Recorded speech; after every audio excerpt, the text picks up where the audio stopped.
আমাকে আর নবত নিয়ে গাইবেন আপনাদের ভালো লাগার শিল্পী বাউল মুক্তা সরকার।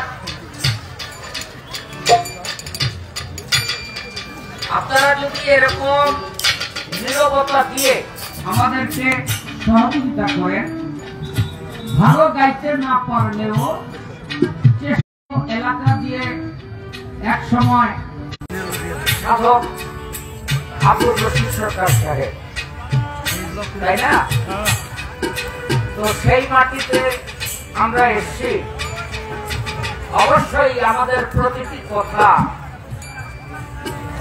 একটু হিসাবের মধ্যে রেখে বলতে হবে। আর পালাটি অত্যন্ত চমৎকার, নবুয়ত এবং বেলায়েত। যেখানেই যাই আমাকে নবুয়তের ভাষা দেয়, আজকে উল্টে পড়েছে। আমাকে দিয়েছেন বেলায়েত, আমার প্রতিপক্ষ গায়িকা সে পেয়েছেন নবুয়তের ভাগ। তো প্রথমবারেই এটা আমার প্রশ্ন না, পালাও না, এটা একটু ব্যক্তিগত জানার বিষয়, এরকম থাকে না?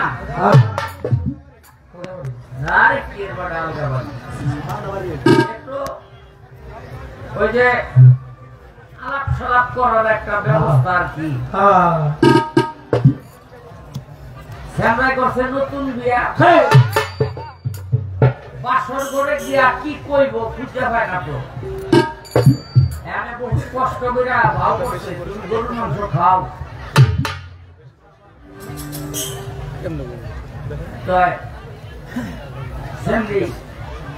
এরকম মাথা ঝুলায়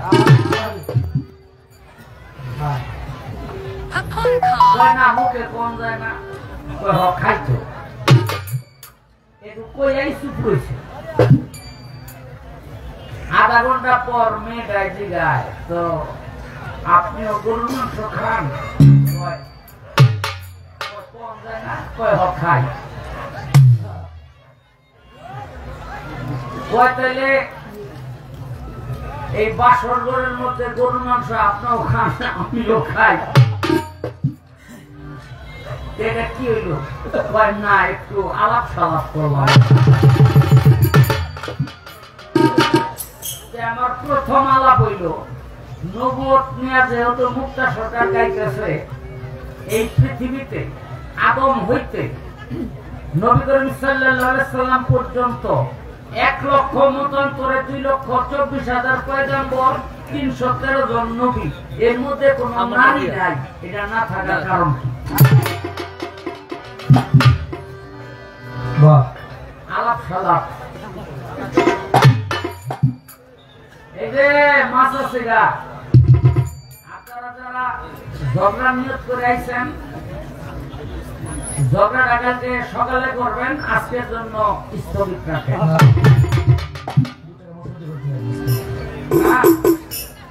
মেয়েদের মধ্যে কোন নবীও নাই, পয়গম্বরও নাই, কোন রাসূলও নাই। এটা নাই কেন? এই নবুয়তের একটা প্রশ্ন আমি তারে করলাম। প্রশ্নের মধ্যে একটা গান করি, তারপরে তার প্রশ্ন করার চেষ্টা করি।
গান চলবে সভাকারে দিয়েছে আমারে ওরে নবুয়ত বয়া যাবে গাইয়া মুক্তা সরকার প্রথমবারে তুই এক কথা জিজ্ঞাসা করতাম আমি প্রথমবারে জিজ্ঞেস করতে চাই একটু উপরে গিয়া জিজ্ঞেস করবো আমি ভাই একটু খেয়াল করে শুনবে হ্যাঁ লিপটাস আমি তো আবার এক জায়গায় ঠিক থাকি না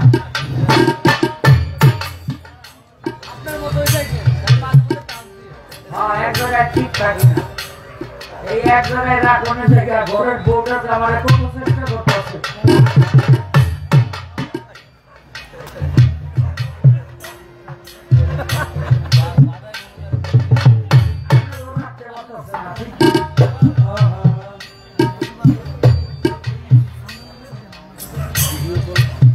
এই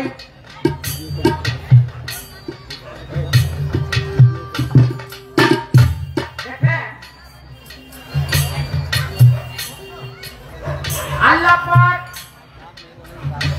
ওয়াহাদাতের বাগানে একা ছিলেন একাশ্বর তার আর সঙ্গীতে ছিল না যাকে বলা হয় সহস্রা এজন্য সাধক রঞ্জন সাহেব একটি গান লিখেছেন ছিল আশ্রয় শূন্য সহস্রারে সে যে মহান শক্তি স্বরূপ ছিল গুপ্ত ধনাগারে সৃষ্টির আগে পরোয়ারে সৃষ্টির আগে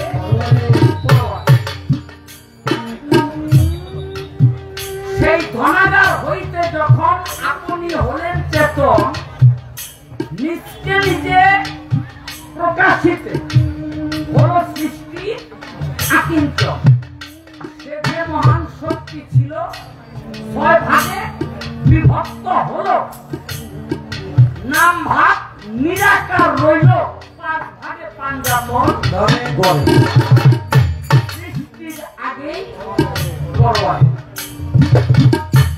কোথায় ছিল সহস্রা আর দেখেন অজান্তেই কত মিল কেউ কারো ধর্মের খবর রাখে না তারপরে কত মিল ব্রহ্মখণ্ডে বলা হয়েছে শ্রীকৃষ্ণ তিনি ছিলেন গোরখধামে এই গোরখধামের নিগুড় কথাটাই আপনার মহাশূন্য আর সহস্রারের নিগুড় কথাটাই মহাশূন্য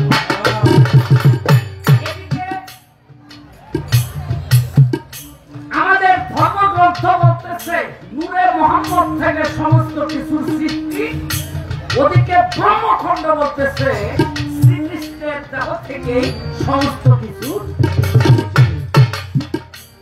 অথচ ইসলাম ধর্ম আসছে 1500 বছর আর সনাতন ধর্ম আসছে 5000 বছর আগে কারোর সাথে কারো সম্পর্ক নাই যোগাযোগ নাই অথচ মিল কত আমি জানি না আমার ক্ষুদ্র জ্ঞানে এগুলো বুঝি না আমি একেবারে ছাত্র অসহায় বুঝার কোনো উপায় আমার নাই যখন তত্ত্বগুলো নিয়ে নাড়াচাড়া করি তখন একা একাই হাসি আসছে এখন ওই সহস্রারে যখন আমার আল্লাহ ছিলেন সেখানে সৃষ্টি করলেন মোহাম্মদী নূর ওই নূর হতে সৃষ্টি করলেন সমস্ত কিছু যার মধ্যে 1,24,000 পয়গম্বর 312 জন নবীও খেয়াল করে শুনবেন 1 লক্ষ মতান্তরে 2,24,000 পয়গম্বর 312 জন নবীও আছে আর আমরা তো আছি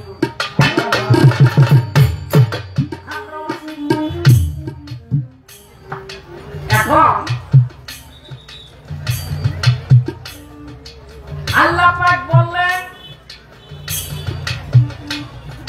হে রুহানি, তোমরা কি আত্মসমর্পণ করবে? অর্থাৎ তোমরা কি ঈমান আনবে? ঈমান।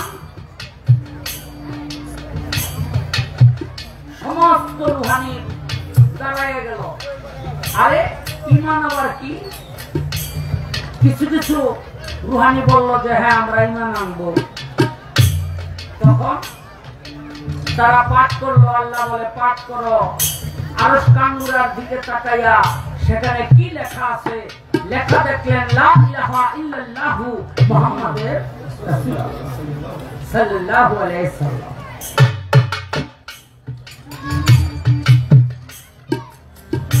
তারপরে কিছু রুহানি বলল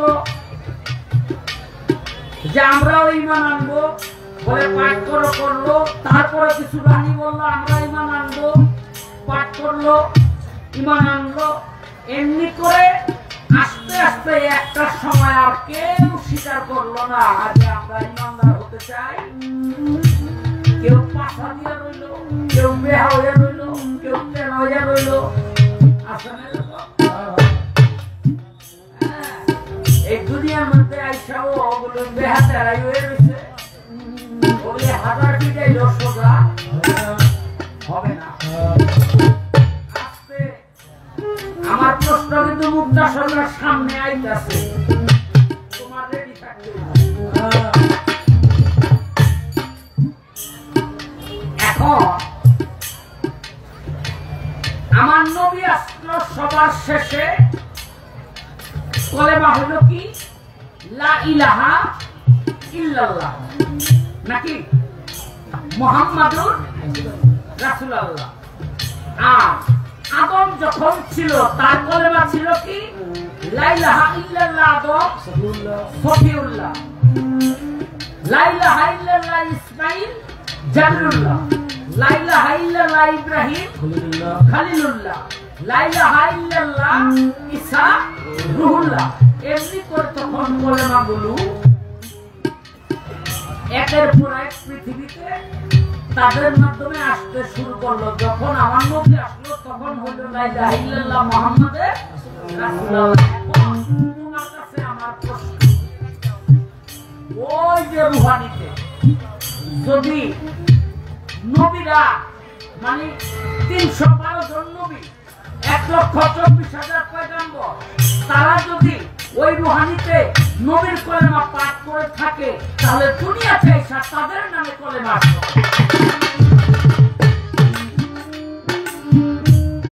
এই পৃথিবীতে তাদের নামে কলেমা হয়, তাহলে রুহানিতে কি তারা নবীর নামে কলেমা পড়ে নাই?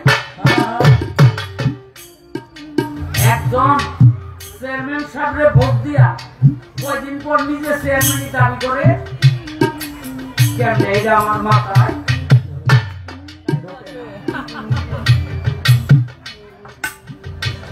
আমার একটু বুঝাইয়া দিবা। তারা কি ওই রুহানিতে কলেমা পড়ছিল না পড়ে নাই? যদি না পড়ে থাকে তাহলে তারা মুসলমান হয় কি করে, ঈমানদার হয় কি করে? আর যদি পড়ে থাকে তাহলে নিজের নামে কলেমা প্রচার করে কিভাবে?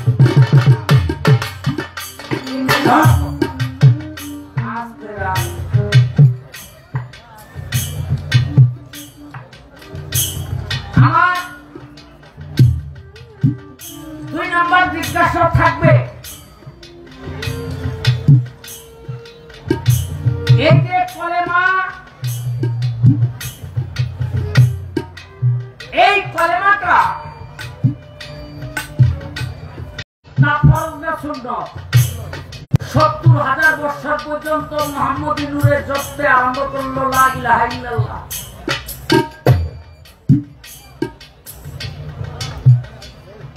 একদিন জিবরাইল আইসা নবীর ঘরের দরজার সামনে দাঁড়াইলো। ঘরের দরজার সামনে আইসা নবীকে কিন্তু জিবরাইল কোনদিন ডাকে নাই, কোরআনের মধ্যে পরিষ্কার আসছে নবীকে ডাকাও যাবে না, হ্যাঁ, কোন অবস্থাতেই নবীকে ঘরের বাহির থেকে ডাকাও যাবে না, আবার তার ঘরের ভিতরে অনুমতি ছাড়া প্রবেশ করা যাবে না। তাহলে কি করতে হবে? অপেক্ষা করতে হবে। জিব্রাইল অপেক্ষায় রয়েছে, দরজা খুলছে ফাতেমা কয় চাচা তুমি কে? আমার চিনেন না, আমি নবীর নন্দিনী। তুমি আমার চাচা কইলা? আপনি তো চাচা, তাও এমন চাচা না, ছোট চাচা। জিব্রাইল কয় এতদিন যাইয়াছিলাম মানুষ কাজে গেছে, কয় আল্লাহ রসুল কোথায়? কয় উনি তো অনেক আগে বাইরে গেছে। কই গেছে? মসজিদে নববীতে। যারা হজে গেছেন তারা দেখছেন বর্তমান যে মসজিদে নববী তার মধ্যে একটা গেট আছে, যে গেটটার নামই জিব্রাইল। হ্যাঁ, বাবে জিব্রাইল, বাবে জিব্রাইল। আল্লাহ পাক আমারে নিচে সবা কইছে, কথাটা বলতে গেলে চোখের সামনে ভাসে। বন্ধ থাকে দরজাটা, সব সময় বন্ধ থাকে, কোন কোন সময় খুলে যায়। তো এনে গিয়ে দাঁড়াইছে আল্লাহ রসুলের সাথে দেখা। কে? জিব্রাইল। মনটা এত খারাপ কেন? এত খারাপ কেন চেহারাটা? ইয়া রাসূলুল্লাহ, একটা বিচার যদি পাইতাম। কয় কি? কয় মা ফাতেমা আমার ছোট কাকা কয়। আমার নবী কয় তাইলে তো বিচার করাই উচিত। এখন জিব্রাইল তার বিচার করার আগে আমার একটা প্রশ্নের জবাব দিবা। বলে কি? কয় তোমার বয়স কত? জিব্রাইল যে আয়েশা। ইয়া রাসূলুল্লাহ, আপনি কি কইলেন? আমার বয়স কত এদিকে আমি কইনা রাখছি? আমার কি বাপ মা আছে? তাহলে কি আমি কি রাখবো? আমার কেউ নাই তো। তো একটা নিশানা আমার মনে আছে। কয় কি? আমি সৃষ্টি হইয়া চাইলাম আরশ মহল্লার দিকে, তখন দেখলাম একটা সেতারা। সেতারা মানে 5টা তারা। অনেকে ভুল করে, সেতারা মানে 6 তারা, কিন্তু সেতারা মানে হলো আরবিতে 5 তারা। আমি 5টা তারা দেখলাম একসাথে। কিন্তু 70,000 বছর খালি ওখানে থাকতো, আবার দুইবার গেলে 70,000 বছর দুইবার থাকতো। 70,000 বছর পরে আবার উদয় হইতো, আবার ডুবে থাকলে 70,000 বছর ডুবে থাকতো। এমনি করে আমি দেখছি 72,000 বার। সুবহানাল্লাহ। ইয়া রাসূলুল্লাহ, চিন্তা করেন আমার বয়স কত। আমার নবী কয় জিব্রাইল, ওই তারাগুলি যদি তোমার সামনে এখন আসে তুমি কি চিনতে পারবা? কোন কি? এতদিন যে তারা দেখছি এই তারা কি চিনুন না? এক কাম করো। কয় কি? আমার পিছনে আহ। গেছে পিছনে, পিছনের কাপড়টা টান দিয়ে উঠাইয়া ওই যে মোহরে নবুয়ত, ওই মোহরে নবুয়তের মধ্যে আল্লাহ রাসূল কয় জিব্রাইল রে তুই একবার ভালো করে তাকায় দেখ তো এর মধ্যে তারাগুলি দেখা যায় কি? জিব্রাইল ওই মোহরে নবুয়তের মধ্যে তাকায় দেখে ওই 5টি তারা জ্বলজ্বল জ্বলজ্বল করতেছে। একটা চিৎকার দিয়ে পড়ে গেল, ইয়া রাসূলুল্লাহ, এই মোহরে নবুয়তের মধ্যে সেই তারা। আমার রাসূল বলে জিব্রাইল রে, ওই 5টি তারা একটা ছিল নবী, একটা ছিল হযরত আলী, একটা ছিল মা ফাতেমা, একটা ছিল ইমাম হাসান, আর একটা ছিল ইমাম হোসেন। আর যেই ইমাম হাসান হোসেন ও তোমার বড়, তার মা তোমারে ছোট চাচা কইতে লাগা বিচার করে। আরে হাসান হোসেন ছোট চাচা কইতো, আমি কি বিচার করতাম? তাহলে 70,000 বছর উইটা থাকতো, 70,000 বছর দুইটা থাকতো। এইভাবে দেখছে কতবার? 72,000 বার। তাহলে এই 72,000 বার আল্লাহ ওই 5টি তারা কি ঘোষণা করছে? লা ইলাহা ইল্লাল্লাহ, লা ইলাহা ইল্লাল্লাহ, লা ইলাহা ইল্লাল্লাহ। এরপরে একটা আওয়াজ আসলো, মুহাম্মাদের রাসূলুল্লাহ। আল্লাহ কইল একবার আর রাসূল কইল কতবার। রাসূলের মুখের বাণী সুন্নাত, আল্লাহর মুখের বাণী ফরজ। মুক্তা সরকার, তোমার কাছে আমার জানার বিষয়, লা ইলাহা ইল্লাল্লাহ এটা রাসূল বলল, এটা হলো সুন্নাত। আর মুহাম্মদ রাসূলুল্লাহ এটা বলল আল্লাহ, এটা হলো ফরজ। কিন্তু আমাদের সমাজের মধ্যে কিছু মানুষ দেখি এই ফরজটাকে বাদ দিয়া সুন্নাত নিয়ে টানাটানি। আমার মনে হয় কথাটা মুক্তা সরকার ভালো করে এখনো বুঝে নাই। আল্লাহ যে কইল মুহাম্মদ রাসূলুল্লাহ এটা হলো ফরজ, আর আমাদের সমাজের কিছু মানুষ আছে যারা বলে আমাদের আল্লাহ পাইলেই চলবে, মুহাম্মদের কোনো দরকার নাই। তাহলে আমরা ফরজকে বাদ দিলাম, সুন্নাতকে আঁকড়ে ধরলাম। যদি ফরজ আঁকড়ে ধরি তাহলে আমার রাসূলকে ভালোবাসতে হবে, আর যদি সুন্নাতকে আঁকড়ে ধরি তাহলে আমার আল্লাহ পাইলেই চলবে, মুহাম্মদের কোনো দরকার নাই। এটার কারণটা কি একটু ভাবুন।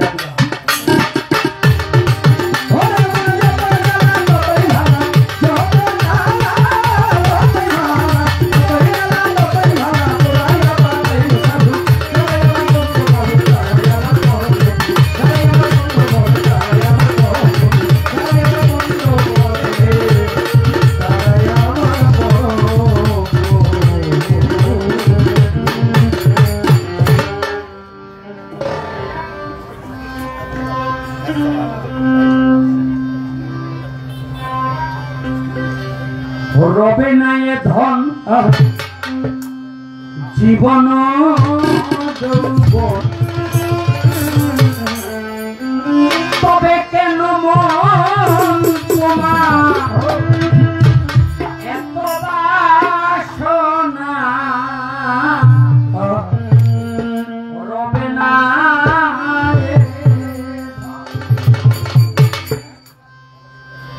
বেয়াদবি মাফ করবেন, একটা কথা কয়ে যাই, ইউটিউব চ্যানেল গুলো আছে আপনারা তার চেয়ে বড় চ্যানেল, 3 পুরুষের বেশি কোন সম্পদ সাধারণত স্থায়ী হয় না। 3 পুরুষের বেশি, যার দাদাই করে, তার পোলায় খায়, তার নাতি পর্যন্ত। আর আমলের সম্পদ এটা কখনো শেষ হয় না। দুনিয়ার ধন 3 পুরুষের বেশি থাকে না। তাই বাবারে আমরা যেই যা করি না কেন, আমরা যেন আমাদের মুর্শিদের করণ করে মরতে পারি। যেই ধনের ধনী হইলে আর গরিব হওয়ার কোনো ভয় থাকে না। রবে নাই ধন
বাজার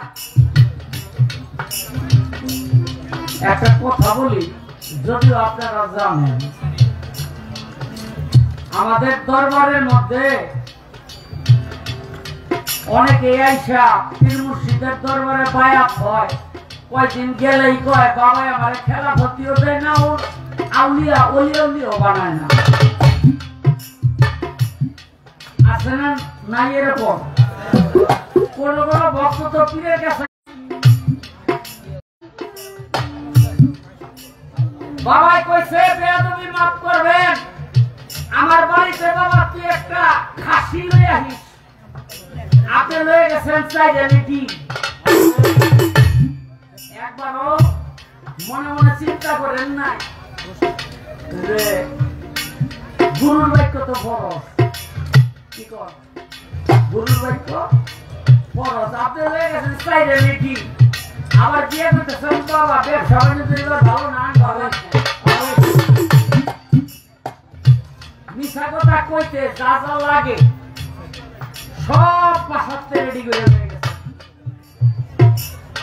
আসলে কি আপনি দয়ালের সবাই নিজেকে দিতে পারছেন? আপনাদের খেলা ভূমিকা দিব আপনাদের এলাকা মহান সাধক আপনারা সবাই জানেন আব্দুর রশিদ সরকার, জানেন কিনা? আজিমপুর কতটুকু দূর? এই কাছে কত ভালো মানুষ ছিল। আমি হেমায়তপুর পাশে নাইমা হাইটা তার বাড়িতে গেছি, এই যে মমতাজ বেগম তার সাথে আমি ক্যাসেট করবো, কোম্পানি আমার টাকা দিয়ে পাঠাইছে। একটা মাটির ঘরে নিয়ে বসাইলো, একটা চৌকি এই আজিমপুর এই বাড়িতে, আর রশিদ সাহেবী বসলো মাটির ঘরের পীড়ার মধ্যে, কোনো কিছু বিছানো নয়, মাটির উপরেই আসন দিয়ে বসে হাত উঠে এমনি দিয়ে আমার দিকে চেয়ে রয়েছে।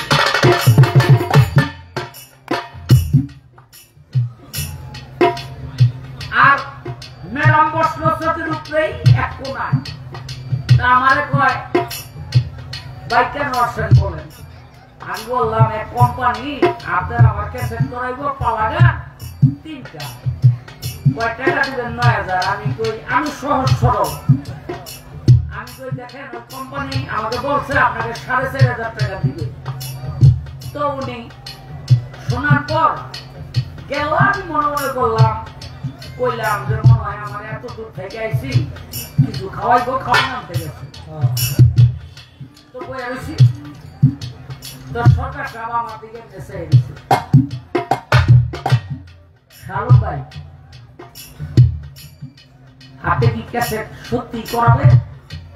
আমি কি হ ভাই, তো আপনি টাকা দিবেন 4000। আমি কই আপনি কিন্তু ভুল শুনছেন, আমি বলছি 4500। কই আমি ঠিকই শুনছি, ও যে বোয়াটা ঘুমনা দিয়ে গেল এই জন্য 500 কমছে। আমি কিন্তু বুঝি নাই সে যে রাগ করে চলে গেছে। আবার যদি এরকম ঘুমনা দেয় আরো 500 করে, আমি তার দিকে তাকাই হইলাম। আমি অগ্রিম যে টাকা কয়টা আনছিলাম দিলাম, ওই দায়িত্ব আমি নিলাম। আমি গান টান করাইয়া 4500 টাকা হাতে দিলাম, 500 টাকা আমার দিয়া কয় এই টাকাটা আমার নাই, এটা আপনার। আমি না করছি না 4000 দিলেন, 4000 এর নাম হলো রশিদ সরকার, গুরু ভক্ত। আপনারা জানেন না মেয়েটারে মেজা বলেছে মামলা মোকদ্দমা কত কিছু তুলাসান, খবর দিয়া কয় রশিদ রে আমার একটু দরকার, তুই তাড়াতাড়ি আয়। ঢাকা, পুরান ঢাকা দিয়া দেখে পীরের দুই পাশে যে দুইজন খুনি পাপার পুত বয়ে রয়েছে। রশিদ সরকার কয় বাবা যারা আমার মেয়েটারে মারলো তাগুলোই আপনি বয়ে রয়েছেন? কয় হ, তোর মাইয়া মারছে, ওরা দুইজন আমার কাছে বায়াত হয়েছে, এখন ওরা দুইজন তোর পীর ভাই, বিচারের ভাতটা তোর উপরে দিলাম।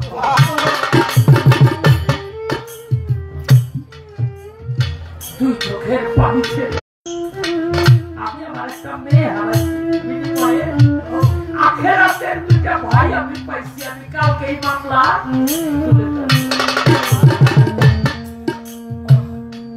এই জন্য লালন সাহেবজি বলেছেন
আমার দয়াল শামসুচানের স্ত্রীর ছোট ভাই, যিনি এই 4 দিন পরশ মাহফিলের আরজ গুজার, জনাব আয়কর উপদেষ্টা অ্যাডভোকেট মিজানুর রহমান সাহেব শিল্পীর গানে সন্তুষ্ট হয়ে 500 টাকা এবং যন্ত্র সঙ্গীতে যারা আছে তাদেরকেও 500 টাকা দিয়ে আলহামদুলিল্লাহ। আমার বাজান শামসুচানের স্ত্রীর ভগ্নিপতি আমার আব্দুল জলিল খানও 500 টাকা দিয়ে শিল্পীকে আশীর্বাদ জ্ঞাপন করেছে।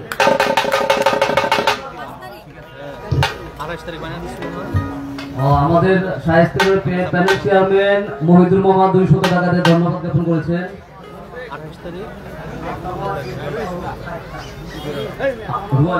রুয়ালির 8 নম্বর ওয়ার্ডের সভাপতি সাইদ কা 200 টাকা দিয়ে ধন্যবাদ জানিয়েছেন।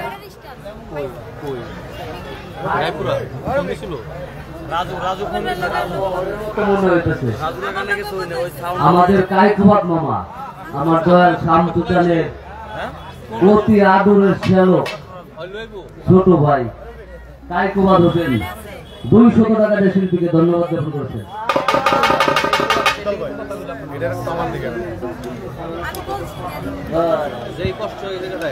আমাদের মাঝে উপস্থিত আছেন চুয়াপুর যুগ্ম সাধারণ সম্পাদক মোহাম্মদ ফরহাদ হোসেন, মামাও 500 টাকা দিয়ে শিল্পীকে ধন্যবাদ জ্ঞাপন করেছেন।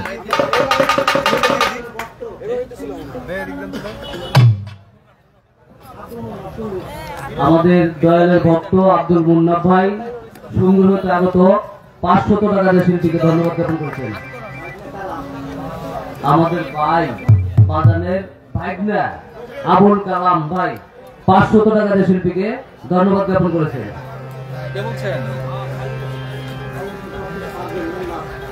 অবসরপ্রাপ্ত সার্জেন্ট, আর্মির সার্জেন্ট আমার মুন্নাফ মামা, একটু দূরে দূরে থাকে, মামার একটু কাছে চাই কিন্তু দূরে দূরে থাকে, 200 টাকা দিয়ে ধন্যবাদ জ্ঞাপন করেছেন। আমার বরিয়াবরি হাসিব চন্দ্রের ভক্ত, আজকে যে দরবারে অনুষ্ঠান হচ্ছে এটাও কিন্তু বরিয়াবরির সিলসিলা। বরিয়াবার দরবার শরীফের খেলাফত প্রাপ্ত রহিস ফকির আমার দয়াল চানের গুরু এবং রহিস ফকিরের ভক্ত হলো এই বাবা শামসুচান দয়াল বাবা দরবার শরীফ, সে বরিয়াবরের সিলসিলা, বরিয়াবরের ভক্ত আমার কিরণ মামা 100 টাকা দিয়ে শিল্পীকে ধন্যবাদ জ্ঞাপন করেছেন। এবং যে লালন সাইজির গান শিল্পীরা কোন স্টেজে গায় না, সেই লালন সাইজি মাটি হইতে এলাকা হইতে আগত ভক্তি আব্দুল সামাদ ভাই শিল্পীর গানে সন্তুষ্ট হয়ে 100 টাকা দিয়ে ধন্যবাদ জ্ঞাপন করেছেন। সংগ্রহিত আগত আরিফ মুক্তার সাহেব 500 টাকা দিয়ে শিল্পীকে ধন্যবাদ জ্ঞাপন করেছেন। আমাদের রিয়াজুল চাচা আমার ভাই 200 টাকা দিয়ে শিল্পীকে ধন্যবাদ জ্ঞাপন করেছেন। মোবারক হোসেন চরসঙ্গের 500 টাকা দিয়ে শিল্পীকে ধন্যবাদ জ্ঞাপন করেছেন। আর কেউ মারহাবা মারহাবা এইভাবে দিলে আমাকে শুনেন, আপনারা এইভাবে দিবেন, আমরা পরের বার কন্টাক্ট করবো শিল্পীকে, কোনো বাইনা দিন না, আপনারা দিবেন, বিদায় করে দেবো। দিবেন দিবেন। আমরা ধামরাই বাসী, বিশেষ করে এখানে সিংড়ায় ধামরাই সাভারে অনেক জ্ঞানী গুণী সম্মানী ব্যক্তিবর্গ উপস্থিত হয়েছেন, প্রত্যেক অত্যন্ত সম্মানিত শ্রদ্ধাবান ব্যক্তিত্ব। আপনাদের কদমে আমি গোলামের পক্ষ থেকে ভক্তি শ্রদ্ধা, আপনারা এসেছেন এই জন্য অনুষ্ঠান সুন্দর হচ্ছে, আপনারা হলো দরবারের শুভাবর্ধনকারী, তো আপনাদের কাছে আবারও কৃতজ্ঞতা জ্ঞাপন করছি। পরিঙ্গত আগত মাসুদ ভাই শিল্পীর গানে সন্তুষ্ট হয়ে 100 টাকা দিয়ে ধন্যবাদ জ্ঞাপন করেছেন। সামান্য সিঙ্গারে নয়, ব্যাংকিং সেবা পেতে চরসঙ্গর বাজার দান বাংলা ব্যাংকে যোগাযোগ করুন।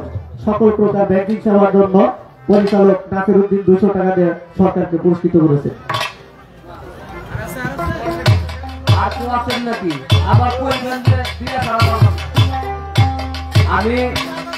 আমি দরবারের পক্ষ থেকে যে ভাইয়েরা মোটরসাইকেল আমাদের প্যান্ডেলের মাঝে রাখছেন, রাস্তার পাশে মাঠে যারা মোটরসাইকেল রাখছেন, আপনাদের কাছে বিনীত অনুরোধ জানাবো, আমাদের জায়গা সংকুলান আপনারা যদি দয়া করে আপনাদের মোটরসাইকেল গুলো আমাদের পার্কিং এর ব্যবস্থা আছে পূর্ব পাশে, দরবারের পূর্ব পাশে সুন্দর পার্কিং এর ব্যবস্থা আছে, ওখানে রাখবেন দয়া করে।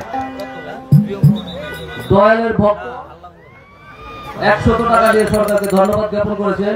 আপনারা যারা টাকা দিবেন দয়া করে একটু বের করে রাখবেন যাতে আমাদের গানের বিচ্যুতি না হয়। আপনাদের আনন্দ দেওয়ার জন্য আমরা সময়টা একটু দ্রুত শেষ করতে চাই। ধন্যবাদ সকলকে।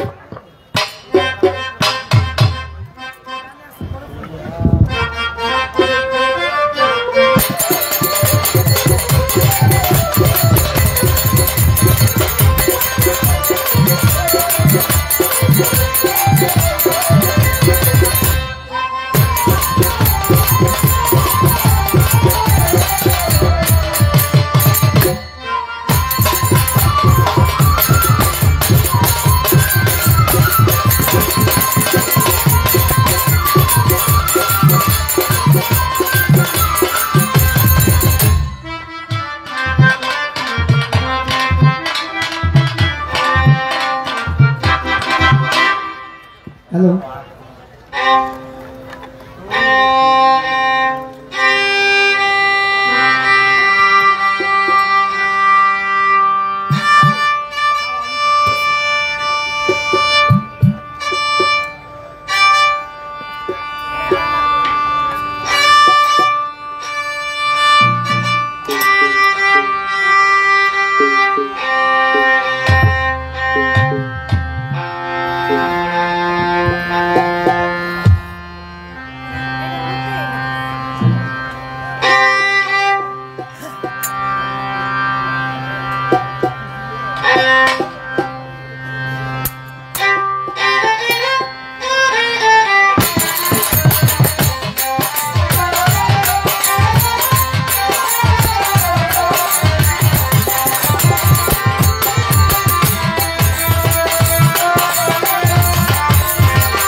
আমাদের বন্ধনা প্রার্থনা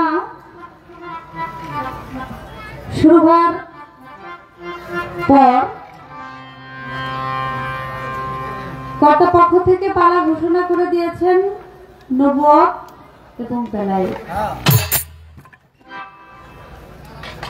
যাকে সৃষ্টি না করলে আল্লাহ পাক রব্বুল আলামিন 18,000 মাখলুকাতের কুল কায়নাত সৃষ্টি করতেন না, একটি ধূলিকণাও সৃষ্টি করতেন না। যিনি আপনার আমার সারা জাহানের নবী, আমার আল্লাহ বলেছেন তিনি আমারও নবী, সে আমার রাসূল করিম হযরত মুহাম্মদ সাল্লাল্লাহু আলাইহি ওয়াসাল্লাম। সেই নবীজির নবুয়ত বেলায়েত সম্পর্কে আলাপ আলোচনা করব আমরা। আপনারা দূর দূরান্ত থেকে বাউল বিচার গান শোনার জন্য এখানে উপস্থিত হয়েছেন যারা, সকলের প্রতি সালাম জানাই। সুন্দর পরিবেশ আপনারা করে দিয়েছেন গান করার জন্য।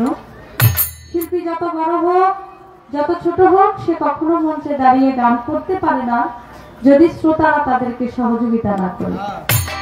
আপনারাই সেই সহযোগিতাটা আমাদেরকে করছেন, এর জন্য ধন্যবাদ জানাই, ভক্তি জানাই আপনাদের প্রতি। বাংলাদেশের তথা বহির্বিশ্বে যার সুনাম খ্যাতি ছড়িয়ে আছে আমার শ্রদ্ধাভাজন ব্যক্তি শাহ আলম সরকার, তিনি বেলায়েতের পালা নিয়ে চমৎকার কিছু কথা আমাদের মাঝে বলে গেলেন, আমার কাছে কিছু প্রশ্ন রেখে গেলেন। কর্তৃপক্ষ থেকে আমাকে নবুয়তের পালা দিয়েছেন। বাংলাদেশের মধ্যে অত্যন্ত ক্ষুদ্রতম গায়িকা আমি, যারা গান করছে সকলের চাইতে ক্ষুদ্রতম গায়িকা আমি। আমি দেশে দেশে ঘুরি আপনাদের মতো মানুষের চরণ ধুলি দোয়া আশীর্বাদ পাওয়ার জন্য। আপনারা উভয় শিল্পীর জন্য দোয়া করবেন। পালা করতে গিয়ে, কথা বলতে গিয়ে যদি আমার কোনো ভুল ত্রুটি হয়ে যায়, আল্লাহর হস্তে আপনাদের সন্তান হিসেবে, ছোট বোন হিসেবে আমাকে ক্ষমা করে দিবেন। প্রথমেই প্রশ্ন রাখলেন আমার কাছে, 1,24,000 পয়গাম্বর, 313 জন নবী, আল্লাহ কোন নারীকে নবী রাসূল বানাইল না, কারণটা কি?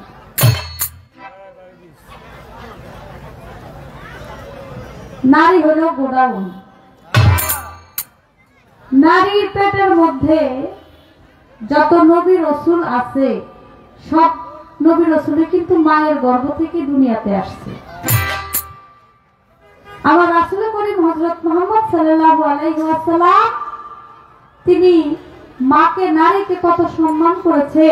তার দুধ মা হালিমা তাকে মাথার পাগড়ি বিছায় বসতে দিছে। আমার রাসূল করিম হযরত মুহাম্মদ সাল্লাল্লাহু আলাইহি ওয়াসাল্লামকে যিনি গর্ভে ধারণ করেছে মা আমিনা, তাহলে এর চাইতে বড় পাওয়ার কি থাকতে পারে? এটা কি নবুয়তি বা রাসূল বা রসুল হইলেই, নবী হইলেই কি অনেক কিছু হওয়া যায়? তাহলে যিনি গর্ভে ধারণ করেছে, যিনি সম্মান নারীকে দিয়েছেন, মাকে যিনি সম্মান দিয়েছে, এটা তো অনেক বড় একটা বিষয়। নবী রাসূলকে যিনি গর্ভে ধারণ করেছে, এটা তো আমি মনে করি অনেক বড় সম্মান আল্লাহ তাদেরকে দিয়ে দিয়েছে। এই জায়গায় রাসূল হইল না কেন, নবী হইল না কেন নারী, এটা তো আল্লাহই ভালো জানে। হওয়ার প্রয়োজন মনে করে নাই কেন? এটা একজন নারী হয়ে আমার রাসূলকে গর্ভে ধারণ করেছেন, নবী পয়গম্বরকে গর্ভে ধারণ করেছেন, এটা তো অনেক বড় সম্মান। এই সম্মানের উপযোগী আর কোন সম্মান হইতে পারে না।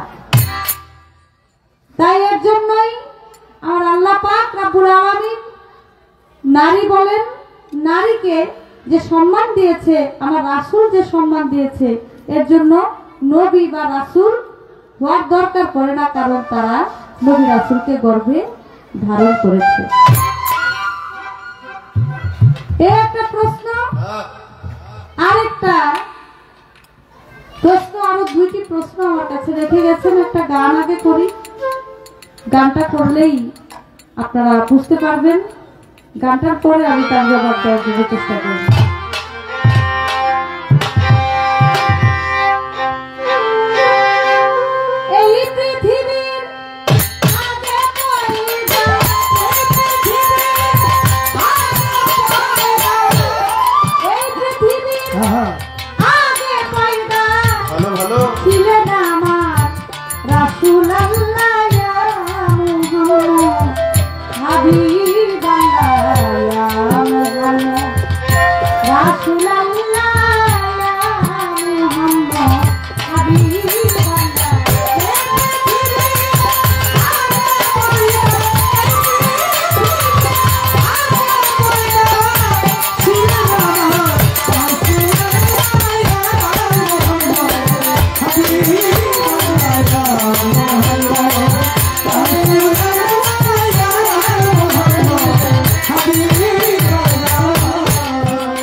অনুভূতিটা একটু ভিন্ন ছিল সবাই যাই বলিয়া, কারণ এক এক নবীকে আল্লাহ এক এক জায়গায় নবুয়তি দিয়েছেন। নবীকে নবুয়তি দিয়েছে তার হাতের লাঠির মধ্যে যখন হাত থেকে মাটিতে ছেড়ে দিত তখন এটা একটা সাপ হয়ে যাইত। আবার যখন মুসা নবী ওই হাতে দিয়া লাঠিটা ধরতো তখন আবার সেটা লাঠি হয়ে যেত। যেই লাঠি দিয়ে নীল দরিয়ার মধ্যে আঘাত করেছিল আর মুসা নবীর জন্য নীল দরিয়ার পানি দুইটা ভাগ হয়ে একটা রাস্তা তৈরি হয়েছিল।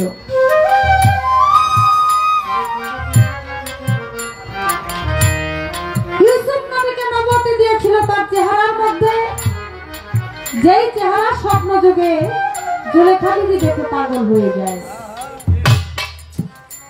সুলাইমান পয়গম্বরকে নবুয়তি দিয়েছিল তার হাতের আংটির মধ্যে, সে আংটি দিয়ে যা খুশি তা করতে পারত। এক এক নবীকে আল্লাহ এক এক জায়গায় নবুয়তি দিয়েছেন। আমার নবী করিম হযরত মুহাম্মদ সাল্লাল্লাহু আলাইহি ওয়াসাল্লাম নবুয়তি দিয়েছিলেন তার পৃষ্ঠ মুবারকে। সুবহানাল্লাহ।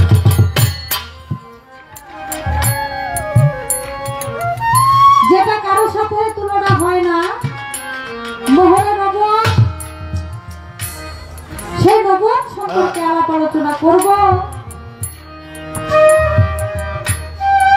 আমার কাছে প্রশ্ন রাখে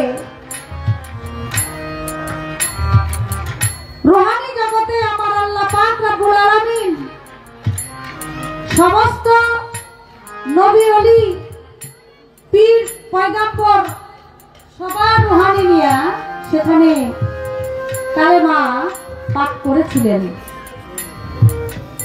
রুহানি জগতে যদি কালেমা পাঠ করে থাকে তাহলে দুনিয়াতে আইসা আদম নবীর কালেমা বানায়,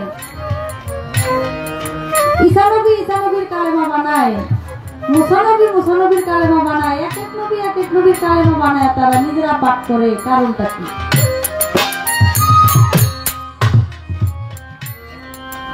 শাফায়াতের কান্ডারি আমার রাসূল হবেন সবাই জানেন ভাই।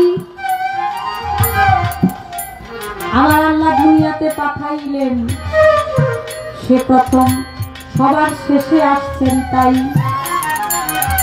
আমার নবী কিন্তু সর্বশ্রেষ্ঠ সর্বপ্রথম নবী, কিন্তু তারে পাঠাইছে একেবারে শেষে, যার পরে আর কোনো নবী আসে নাই। এটা চিন্তা ভাবনা আমার আল্লাহ পাক রব্বুল আলামিন এটা আগেই করে রেখেছেন। যারা বলতেছেন যে নিজে কালেমা বানাইছে, তাদের কোনো ক্ষমতা নাই যদি আল্লাহ তাদেরকে আদেশটা দেয়, কারণ তারা তো আল্লাহর নবী। আল্লাহ যদি তাদেরকে না বলেন তাহলে তারা বানাইতেন না। তাদের কিন্তু আদম নবীর কিন্তু উম্মত ছিল, মুসা নবীর কিন্তু উম্মত ছিল, নূহ নবীর কিন্তু উম্মত ছিল। তাদের কালেমাটা তারা এর জন্য বানাইছে তাদেরকে যেন মানুষ বিশ্বাস করে তাদের দিনে আসে। নূহ নবীকে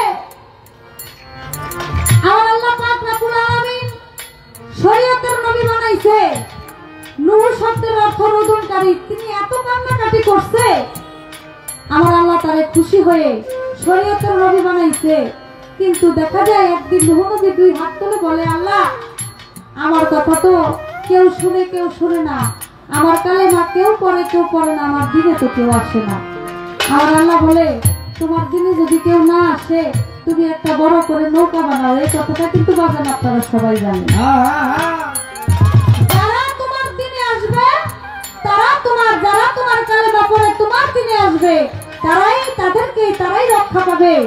আর যারা তোমার নৌকাতে উঠবে না, তোমাকে মানবে না, তাদেরকে আমি আল্লাহ ধ্বংস করে দিব। সব নবী কিন্তু আমার নবীকে মানছে এবং জানছে, কিন্তু তারপরেও আমার নবী করিম হযরত মুহাম্মদ সাল্লাল্লাহু আলাইহি ওয়াসাল্লাম সবার শ্রেষ্ঠ। কিন্তু তারপরেও ঈসা নবী বলেন, মুসা নবী বলেন, আদম নবী বলেন, ইব্রাহিম খলিলুল্লাহ বলেন, তারা নিজেরা কালেমা এটা বানাইয়া তাদের নিজের দিনে মানুষদেরকে নিজের কাছে আনছে, নিজের উম্মত বানাইছে, নিজের দিনে আনছে। নবীর প্রতি যে একটা বিশ্বাস, সে বিশ্বাসটা আদায় করছে।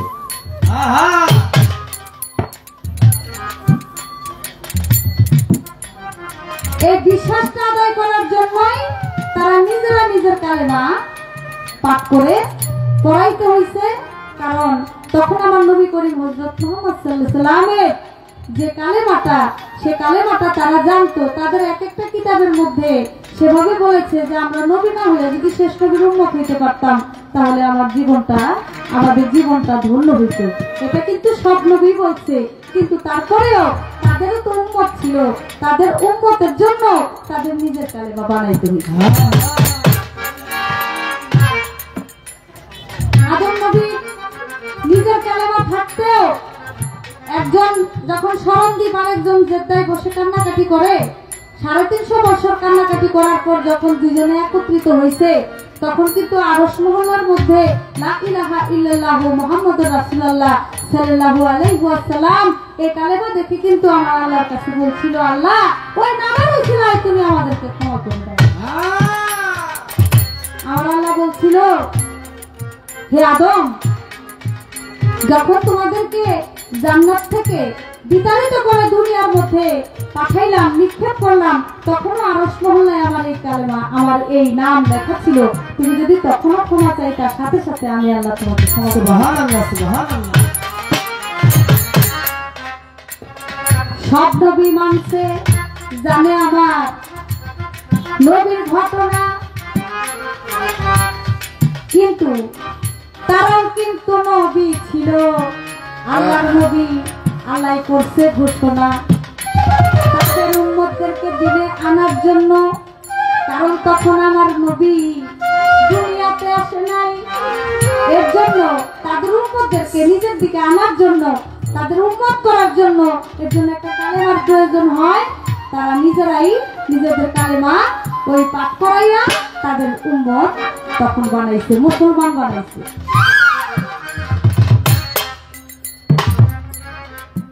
আচ্ছা, আমি আপনার কাছে একটা কথা, এখান থেকে আমি যদি কথাটা ভুলে যাই, এর জন্য আমি আপনার কাছে কথাটা আগেই জানতে চাই। মেরাজে গেলেন আমার নবী করিম হযরত মুহাম্মদ সাল্লাল্লাহু আলাইহি ওয়াসাল্লাম, সেখানে আমার আল্লাহর সাথে দেখা সাক্ষাৎ হয়েছে।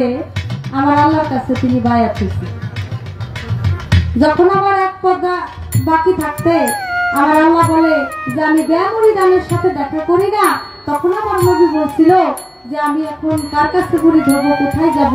তখন আল্লাহ বলছিল যে তোমার সামনে, তোমার ডান হাতটা সামনের দিকে বাড়ায় দাও।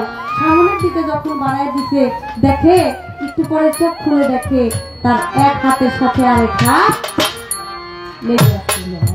তো সেখানে নবী মুড়ি ধুইছে। আচ্ছা, আপনি যে চেষ্টা আমার মধ্যে ধরছেন, যে কালেমা আমার নবী করিম হযরত মুহাম্মদ সাল্লাল্লাহু আলাইহি ওয়াসাল্লামের কালেমা সব নবীরা রূহানি জগতে পড়ছে, সব নবীরা রূহানি জগতে পড়ছে। দুনিয়ায় এসে নিজেদের কালেমা তারা জাহির করলো কেন? নবীর কালেমা তারা জাহির করে নাই, কারণটা ছিল কি? এই প্রশ্ন রাখছেন আমার কাছে। তাহলে নবী করিম হযরত মুহাম্মদ সাল্লাল্লাহু আলাইহি ওয়াসাল্লাম তিনি তো আমার আল্লাহর কাছে বুড়ি দিয়েছে।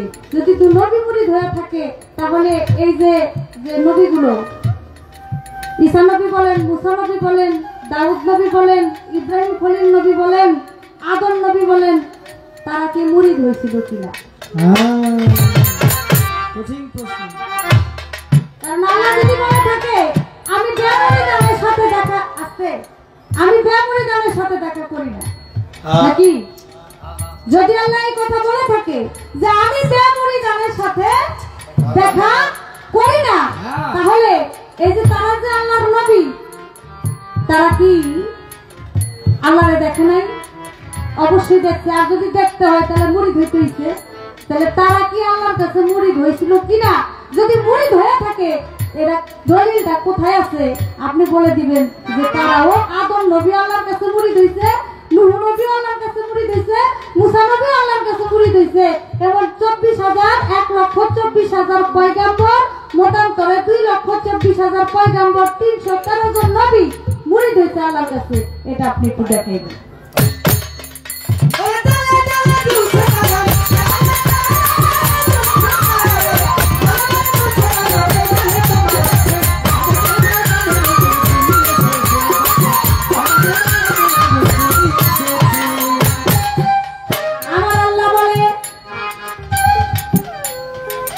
রাসূলুল্লাহ আমার নবী বলে লা ইলাহা ইল্লাল্লাহ, কিন্তু বর্তমানে দেখা যায় ফরজ বাদ দিয়াই সুন্নত বাদ দিয়াই ফরজ কেটাই না নেই, বলে আল্লাহকে পাইলে আর কোনো কিছুর দরকার নাই। এইরকম কিছু লোকে যাই কইয়া, নাকি আল্লাহরে পাইলে নবী দরকার নাই, এইরকম কিছু লোক বলে সুন্নত রাইখা ফরজ দিয়ে টানাটানি করে। কারণটা কি? কারণটা তো বন্ধুরা আসলে আপনি বলে গেছেন। কিছু কিছু লোক, কিছু কিছু মানুষ তারা আমার নবীকে বলে নবী নূরের তৈরি না, নবী মাটির মানুষ, নবী নূরের নবী না, এরকম কিছু কথাবার্তা মানুষ বলে।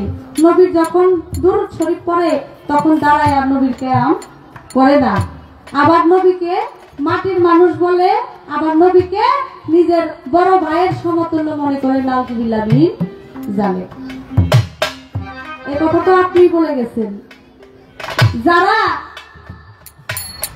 ফরজ থুইয়া, সুন্নাত থুইয়া ফরজ নিয়ে টানাটানি করে, তারা তো ওই দলের লোক।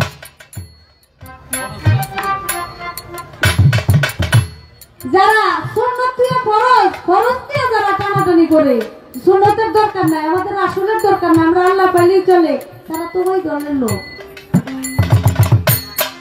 ওই দলের লোকদেরকে আমি আর কি কমু, কারণ এখানে অনেক ইউটিউব চ্যানেল আছে, বেশি কথা বলাও যাবে না, কারণ কথা বললে যে কি হয় এটা তো আমাদের কিছু কিছু শিল্পীর বেলা আপনারা দেখছেন না, কারণ ইউটিউবে তো সব কথা সম্পূর্ণভাবে ছাড়ে না, একটার কথা 10 দিন পরে গিয়া ছাড়ে, আরেকটার কথা 10 দিন আগে ছাড়ে।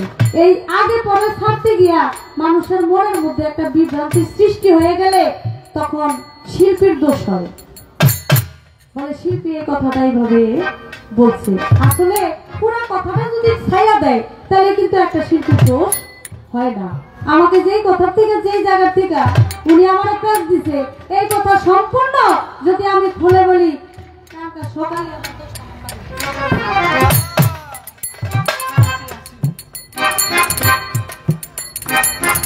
তাহলে সব কথা বলা যাবে না। আপনারা ইশারাতে বুঝেন, আপনারা ইশারাতেই জানেন তারা কোন দলের লোক, তারা ওই দলের লোক যারা এই কথা সালম ভাই যে কথা বলে গেছে, যারা এরকম কথাবার্তা বলে, এরকম ভাবে চলাফেরা করে, নবীকে সম্মান করে না, তারা হলো ওই দলের লোক। ভাই ওই দলের কথা আমার কাছে জিজ্ঞাসা করে লাভ নাই, আপনি আমার পালা দিচ্ছেন নবুয়ত, পারলে নবুয়ত সম্পর্কে আমার কোনো কিছু জিজ্ঞাসা করেন, নবুয়ত সম্পর্কে কথা না জিজ্ঞাসা করে নবী ওই নবী কেন অন্য নবীরা কেন কালেমা পড়লো না, অন্য কে কি করলো না, এটা তো আমার জানার দরকার নাই। এগুলো এই কথা কোনের লেগে তো আমার নবুয়তের পালা দেয় নাই, নবুয়তের পালা দিয়ে জন্য দিছে। আপনি এইখান থেকে আমার প্রশ্ন করেন 2-4টা কথা, যদি আমি জানি করবো না জানলে আপনি জবাব দিবেন। শুধু শুধু আপনি আমার কাছে বলেন না, ঠিক আছে না? কারণ মাথা বড় বুদ্ধি, তো এই মাথা লয়ে যে কই ঘুমায় আমি বুঝি না কিছু, কথা 4-5টা কইরা চুপ করে বসে রয়েছি, দেখা করতে কোন বকশিস লইয়া। আর আমার ইচ্ছা মতন খালি কথা কয়তাছে, কথা পাবলিক বিরক্ত, একটু করে বেশি কথা কইেন না, খালি গান গান, কারণ বেশি কথা বলার তো একটা ভাও আমার কইরা দিয়া গেছে, না কইয়া তো পারতাছি না।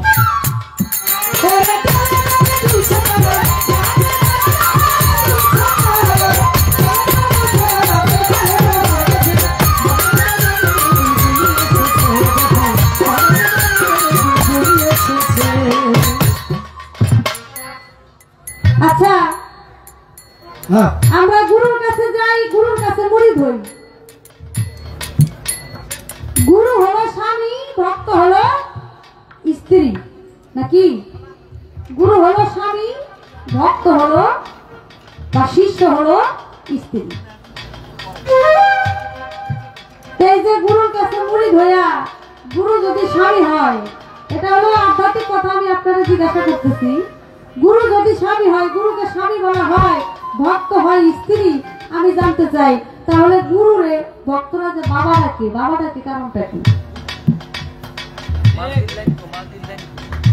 গুরু যদি স্বামী হয়, ভক্ত যদি স্ত্রী হয়, তাহলে গুরুরে যে বাবা ডাকে আর গুরু যে ভক্তের